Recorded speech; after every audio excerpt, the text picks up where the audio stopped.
they made for me on special request. This is the Naga chili cauliflower. Now this side is very fiery, but I like to think I can eat a lot of chili. So let's see if I'm up to the task. Okay, it's really hot.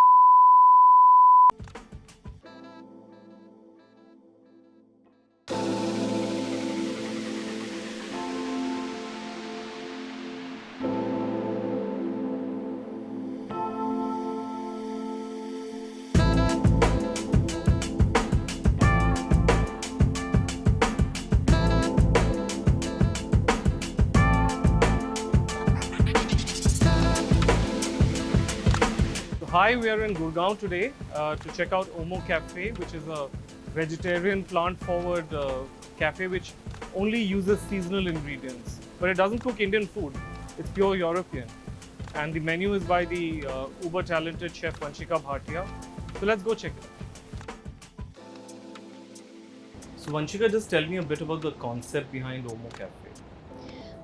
So OMO, we opened in March, and I actually got a call from Mr. Rajan Sethi, who's my partner here. He called me and he said that I want to open something which is vegetarian, very fresh, very unique flavors, and not Indian food, not Indian cuisine, but it needs to be very the ingredients need to be local, zero-mile ingredients, sustainable and sustainably grown, and seasonal.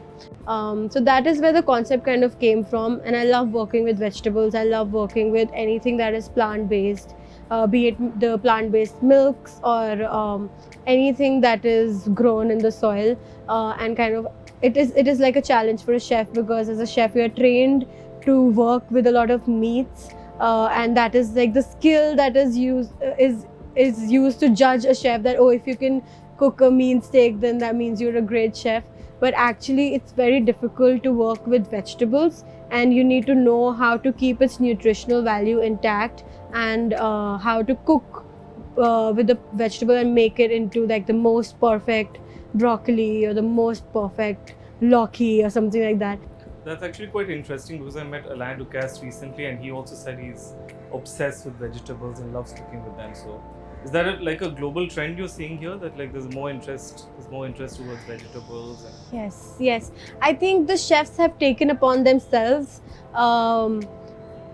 to promote vegetables and plant-based diets because they have realized that this is something that is good for the planet.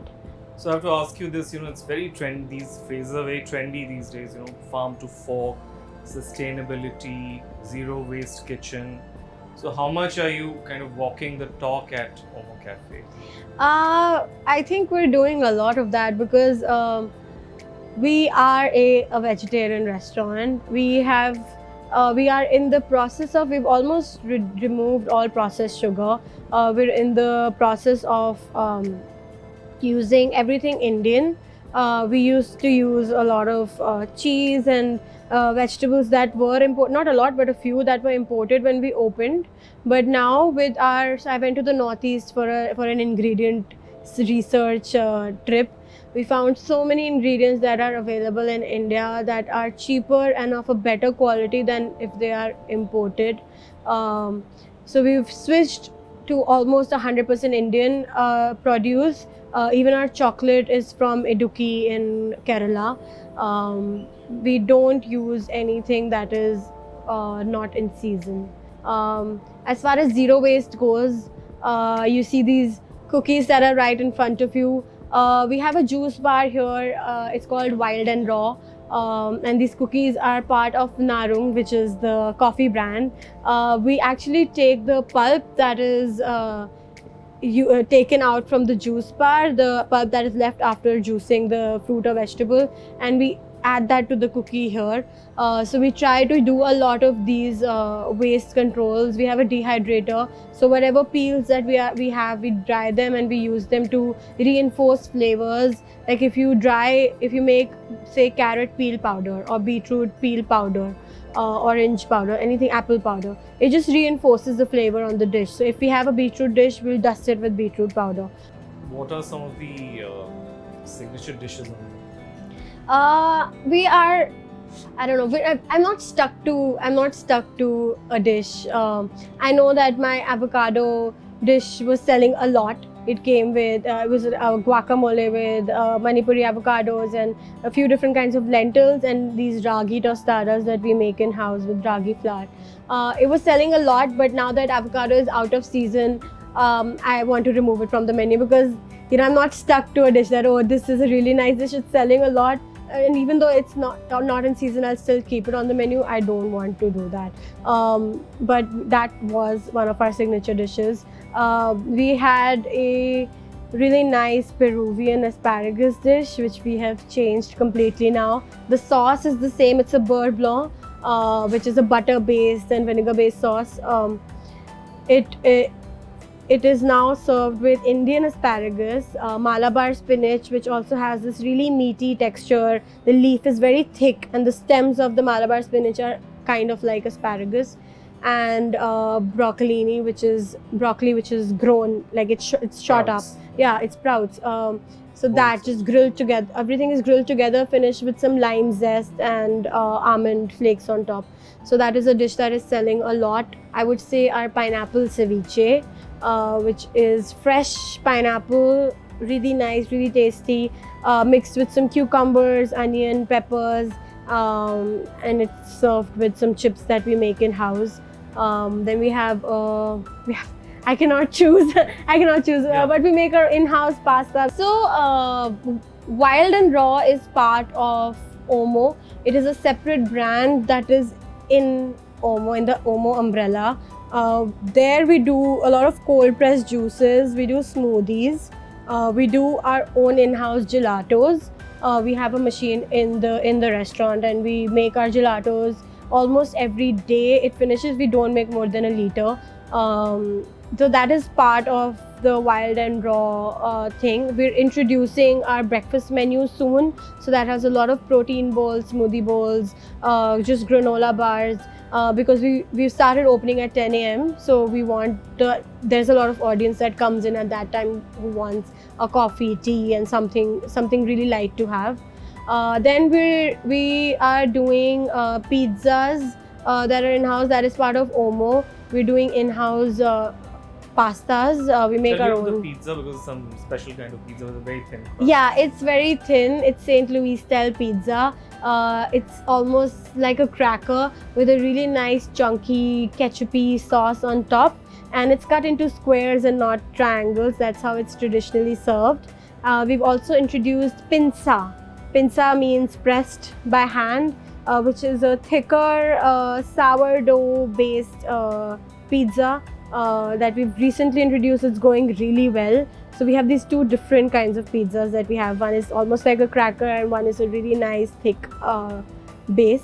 Then we do in-house pastas. Everything is made in-house. Everything is completely eggless.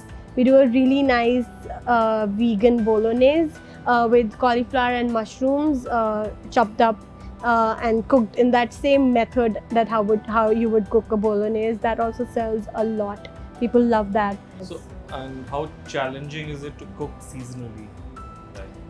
It's actually, for a chef, it's not challenging, but it's challenging in the operational part of the restaurant. So when we introduce a new seasonal ingredient on the menu, even if it's just a leaf or a fruit or whatever, and the entire dish is still the same, we still have to do the entire costing again. It has to go through the system. We have to train the service staff and the kitchen staff and everybody, the management, and then a guest comes in and they're like, oh, but we really like the strawberry whatever, and why can't you serve it to us now? And you have to tell to them that it's not in season anymore, please try this, and you have to really convince the guests.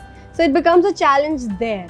The cooking part is the easy part that we can, we love, as chefs, we love to try out new things and do new recipes, but it's the actual converting that into a thing that sells in the restaurant is the difficult part. Okay. Tell us about the Naga coffee you serve. Okay, so our coffee is very interesting. It is... And you have to pronounce it properly, but I wasn't able to. Narum, yeah, Okay. Narum. So it's very interesting. The beans are all sourced directly from farmers. These are all small scale farmers. They don't produce a lot. So if we run out of coffee and if we need more in the next season, we'll have to tell them now that, you know, we need this much, and then they'll produce more. That is how small scale that they are. We get the dried beans here. We take out the shell ourselves. The team sits for an hour every day and they're shelling out the beans and sorting it into different categories, that, you know, this is something that will be manual pour, and then this is something that can be turned into an espresso shot. We roast the beans ourselves in different parts, that if the bean is bigger, they need to be sorted out. It's a very nice educational process for the team as well, for the barista, because not a lot of places you can actually work with coffee like that.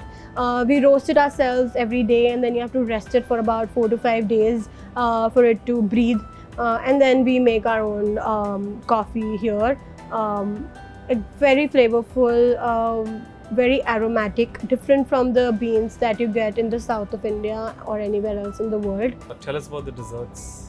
Okay, we have to... All the eating desserts is a bad thing. Then. No, not really. Not at OMO. Not really.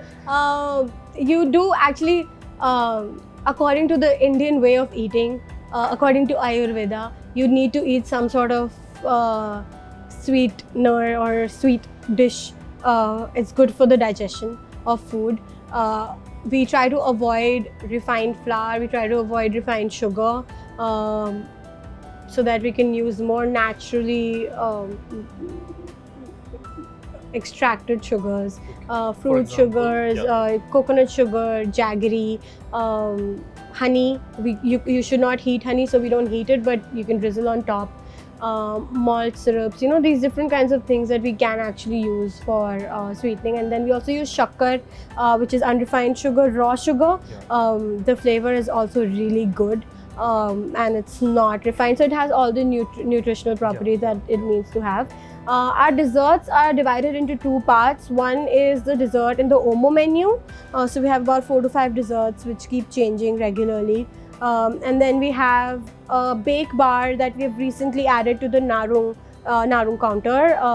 So that is like our high tea time or morning time kind of a thing, where people come, they just want a coffee, then they'll have some tea cakes, or we have a stroop waffle that we do in house. We have some baklava that we do in house. So we have some of those like bakes. I call it a bake bar. I don't know if that's the official term we're using, but I call it a bake bar. But we have that as desserts. Okay, Vanshika, thanks for talking to us. Thank you so much. I look forward to trying some of the stuff. Yeah, for sure. I'll get some food out for you. This is frankly like a man versus food situation, except this is the health food version, and there's just a lot of food, but let's see. I'm going to start with the apple salad, which definitely looks healthy. Let's see what it's like. Tastes just like a salad. No surprises. Okay, now moving on to this dish, which I'm very interested in. It's the pineapple ceviche, one of the signature dishes of the menu. It's actually delicious. And the interesting thing is the pineapple is not overly sweet. It's not overpowering the dish. It's not like just sweet slices of pineapple. There's a nice heat from the chili, from the red chili, which balances whatever sweetness there is. It's extremely nice. But maybe moving on to something which is actually supposed to be very hot, which they made for me on special request. This is the Naga chili cauliflower. And this said is very fiery, but I like to think, I can eat a lot of chili. So let's see if I'm up to the task.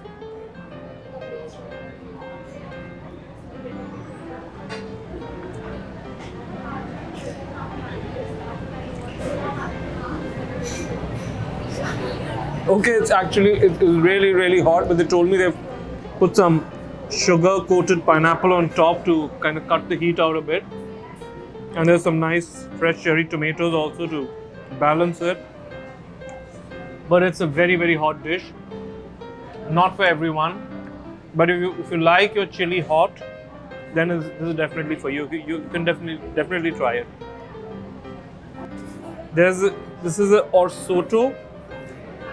This is like a risotto but made with pearl barley, and this has a green pea puree. and green pea shoots and green pea shoot fritters. I've never had green pea shoot fritters, so let's check this out.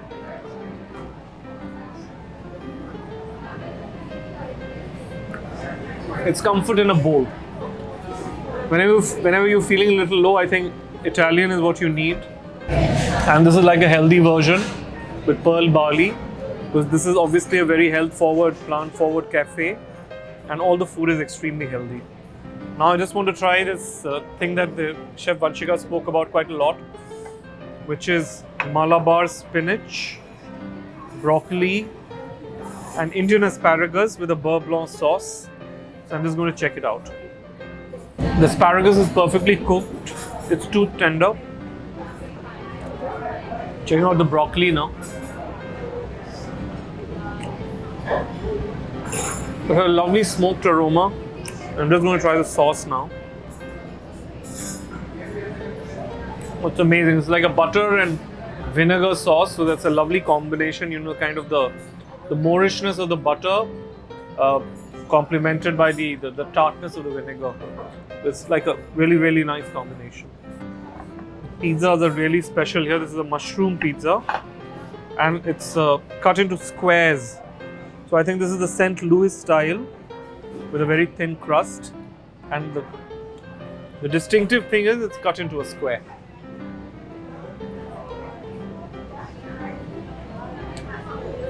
Delicious porcini mushroom, not your button mushroom rubbish here. It's absolutely delicious. Which are buttermilk beignets, which is a French dessert, and it's stuffed with, I think, a hazelnut filling. I'm just going to check it out. These lovely little pockets of sweet wonder. So just look at the sauce inside. It looks very nice. This is comfort food. Very strong hazelnut flavor. I mean, if I wanted to simplify it for you, I could say like it's Nutella in a pillow, but of course it's not. It's much nicer. All natural ingredients, no refined sugar, made by a chef with a lot of love and care, and it's healthy. Thank you.